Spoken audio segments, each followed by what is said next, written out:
Awareness is a strange kind of light, not the warm kind that guides you gently through the dark, but a ceiling light that never turns off. It illuminates everything, every pause, every shift in tone, every fracture beneath the surface, even when you're exhausted, even when your soul wants rest, softness, or the comfort of not knowing. Most people move through life with the lights dimmed just enough to function. They notice what they need to notice, and no more. But some minds don't have that switch. For them, awareness is always on. And while that might sound like intelligence or depth, it often feels like living without curtains. Nothing fades, nothing blurs, nothing truly disappears. When you're too aware, you don't just experience moments, you monitor them. You sense what's unspoken before words arrive. You feel tension before it has a name. You notice when something is off, long before anyone admits it is.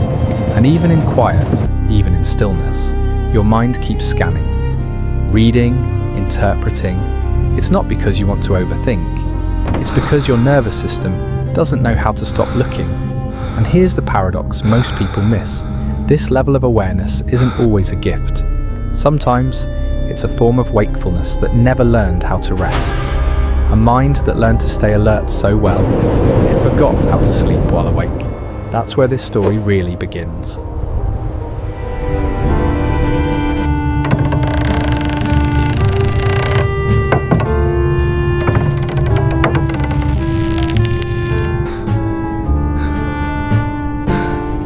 For the overly aware mind, life isn't a series of simple moments. It's an equation, quiet, invisible, and constantly running in the background. Every interaction becomes something to solve, not out of suspicion, but instinct. You don't just hear what someone says, you notice how long they paused before saying it. You don't just register a smile, you catch the half second it faded too early. You don't just read a message, you feel the weight of what wasn't written. Why did they say it that way?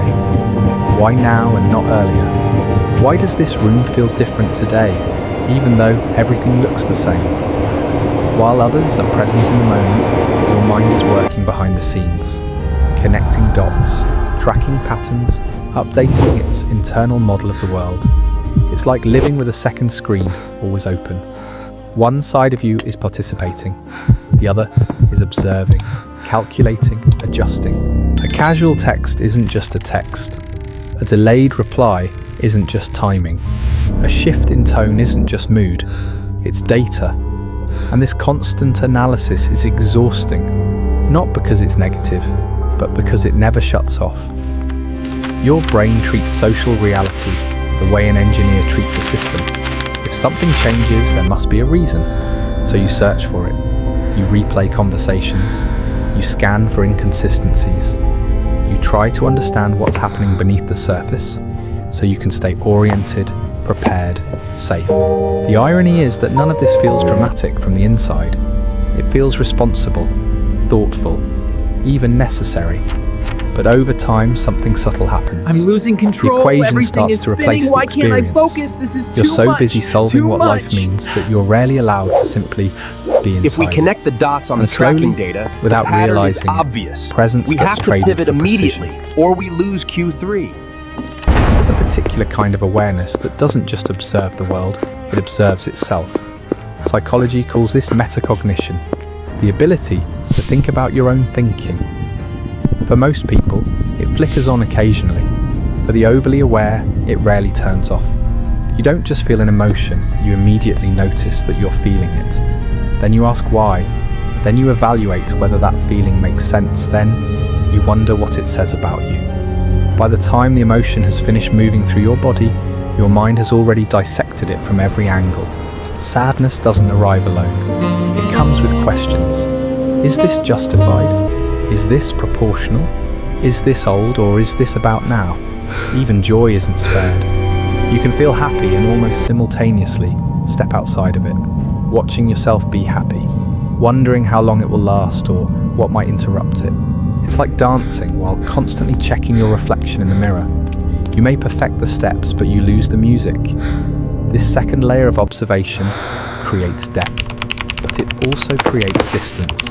Because when you're always watching yourself, you're rarely fully inside the moment. You're half living, half monitoring, half feeling, half narrating. Over time, this turns inner life into a kind of quiet surveillance. Your thoughts are watched, your emotions are reviewed. Your reactions are filtered before they're allowed to land. What began as self-awareness slowly becomes self-interruption. And the hardest part is that it feels intelligent, responsible, mature. But the mind was never meant to be both the dancer and the critic at the same time. When thinking turns inward like this, it doesn't just reflect, it loops. And in that loop, spontaneity starts to disappear. At some point, awareness stops being a lens and becomes a revelation. You begin to see behind the curtain of human behaviour, and once you do, something quietly changes. You notice that people don't always mean what they say, that kindness can carry conditions, that affection sometimes comes with unspoken expectations. You realise that many interactions aren't just about connection, but about reassurance, control, image, or fear. Not because people are cruel, but because they're human. And with that understanding comes a subtle kind of loss. When you see too deeply, it becomes harder to enjoy things at face value. Compliments feel layered, apologies feel incomplete, promises sound tentative even when they're sincere. You can still appreciate the moment, but there's always an awareness of what might be happening underneath it. This is where a quiet grief begins, the grief of losing innocence. Not childhood innocence, but relational innocence. The ability to take words as words, gestures as gestures, love as something uncomplicated. Once you've seen how often people contradict themselves, how fear disguises itself as confidence, how love and insecurity can exist side by side, you can't fully unsee it. Relationships start to feel like a dance between projection and perception. Communication becomes something you translate instead of receive. You understand that most conversations are miscommunication dressed as agreement, and that insight, while accurate, can be isolating. Because when you see behind the curtain, you're no longer just watching the play. You're aware of the strings, the lighting, the fragile mechanics holding everything together. And even when the performance is beautiful, part of you knows how easily it could fall apart. That knowledge doesn't make you cynical. It makes you careful, and sometimes a little lonely. For people who are deeply aware, empathy isn't something they turn on. It's always running in the background, like a system that never goes to sleep. You don't just listen to what people say, you feel the emotional weight beneath it. You sense when someone is holding back. You notice the shift in their posture, the tightness in their voice, the moment their eyes look away. Long before anything is spoken, you already know something is wrong. Psychology often calls this cognitive empathy, the ability to understand another person's inner world without being explicitly told. But for the overly aware, it goes beyond understanding. It becomes absorption. Emotions don't stop at the edge of your awareness. They move into you. A tense room leaves your chest tight. A friend's unspoken sadness follows you home. Someone else's discomfort lingers in your body long after the conversation ends. This is what people rarely see from the outside. To them, you seem calm, emotionally intelligent, grounded. You're the one who reads between the lines, who chooses words carefully, who knows when to pause and when to soften your tone.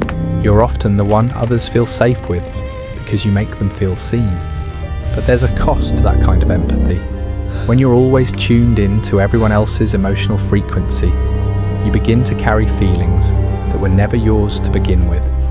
You sense guilt, tension, disappointment, even when no one asks you to. And because you understand where those feelings come from, you rarely push them away.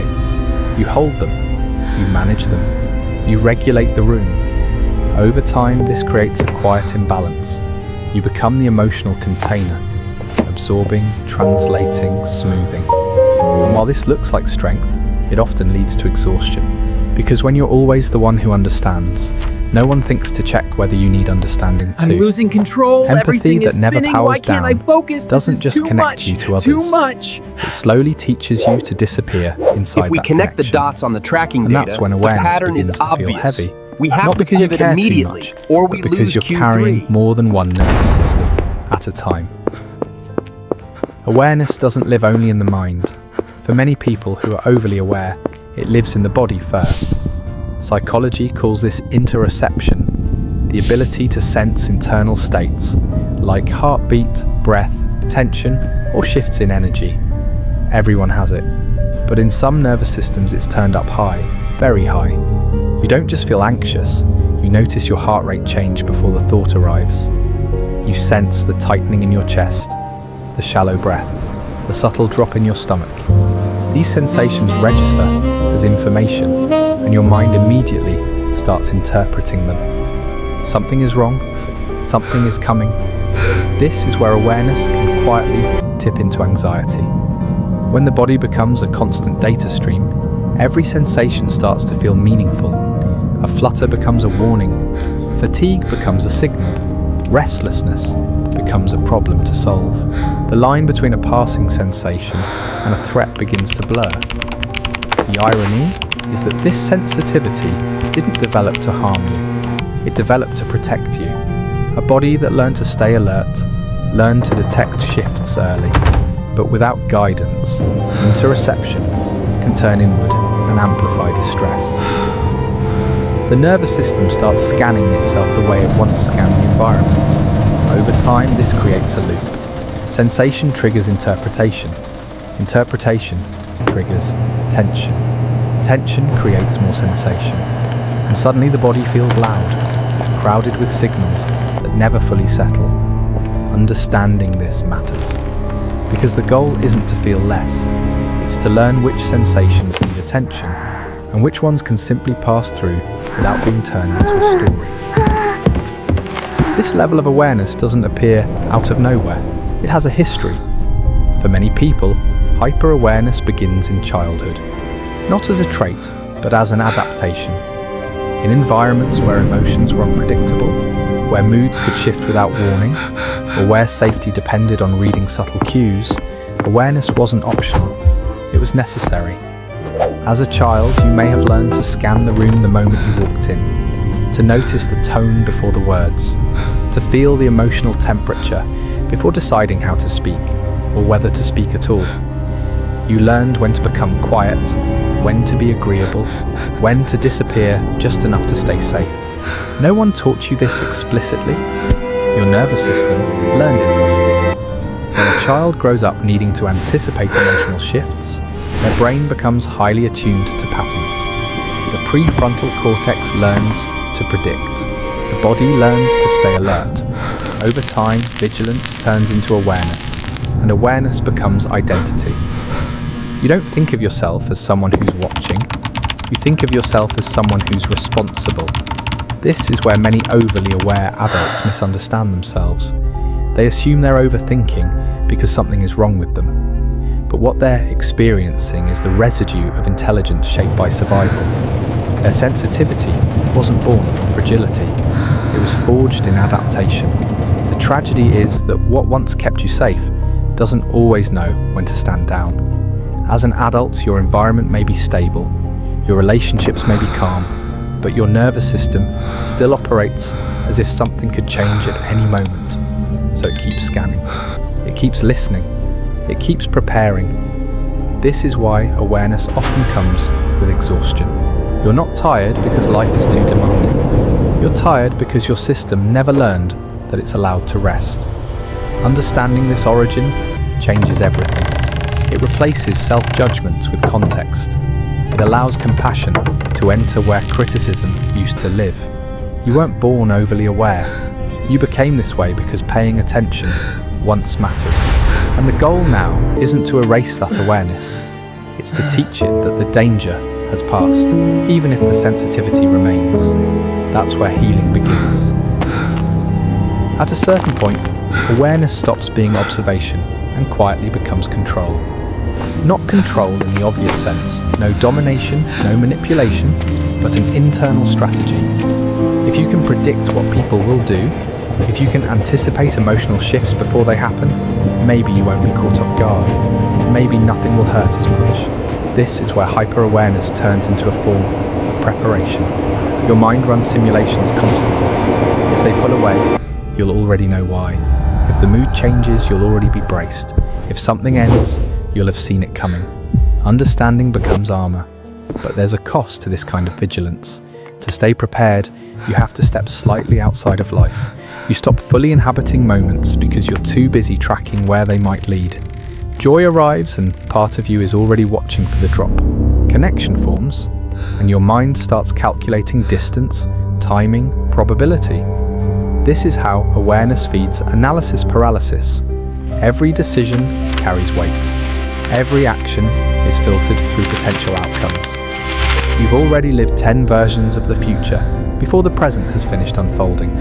So you hesitate, you delay, not because you don't care, but because you care so deeply that you're trying to protect yourself from regret, loss, or surprise. What's ironic is that this attempt at control often produces the very exhaustion it's trying to avoid. The mind stays tense. The body stays ready, Control, and life starts to feel like something you're managing instead of something you're participating in. Awareness, when used this way, If we connect the doesn't dots on the create tracking safety, data, the it pattern creates is distance. obvious. We Because have the to more you pivot try to immediately, outthink or we lose uncertainty, Q3. the less room there is to experience anything without conditions. And slowly, without realizing it, protection replaces presence. The solution to over-awareness isn't seeing less, it's carrying less. For a long time, awareness may have felt like a responsibility. If you noticed something, you felt obligated to interpret it, to respond to it, to manage it.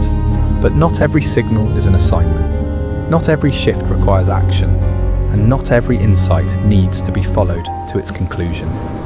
This is where awareness begins to mature into something gentler. Learning to see without carrying everything means developing selective perception. The ability to notice without absorbing, to recognize without reacting, to let certain things pass through your awareness instead of lodging inside it. There are a few quiet truths that help recalibrate the system. Not every silence is a message. Sometimes people are just tired, distracted, or overwhelmed. Not every feeling needs action. Emotions can move through you without being solved, explained, or fixed. And not every insight needs expression. Some understandings are meant to be held, not shared, not acted on, not analysed further. This isn't about becoming careless or indifferent. It's about restoring balance.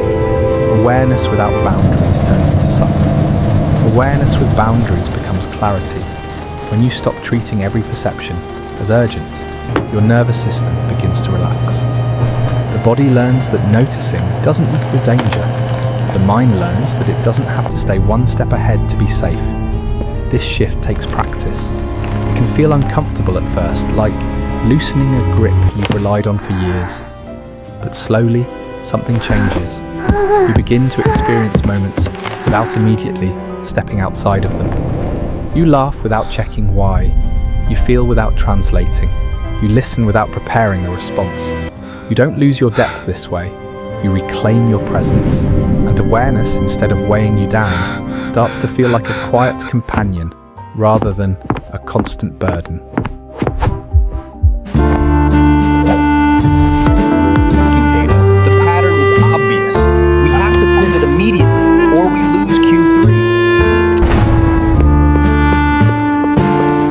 Awareness doesn't need to disappear to bring you peace. It needs to be refined. When awareness is softened by acceptance, it stops feeling like a spotlight and starts feeling like warmth. You no longer try to control every outcome or decode every silence. You begin to trust that not everything requires understanding to be meaningful. Some moments are meant to be felt, not explained. This is where awareness turns into wisdom. You still notice deeply, but you don't cling. You still feel intensely, but you let emotions move through without interrogating them. You understand people without losing yourself inside their stories. Presence replaces prediction. Curiosity replaces fear. and something quiet but powerful happens. Life becomes lighter, not because it's simpler, but because you're no longer carrying it all at once. If this felt familiar, if you recognized yourself somewhere in this awareness, you're not alone. This channel is a space for people who feel deeply and think carefully about the human mind. If you found value here, consider subscribing so we can continue these conversations together. And if any part of this spoke to you, leave a comment below. Your experience might be the clarity someone else needs to feel understood.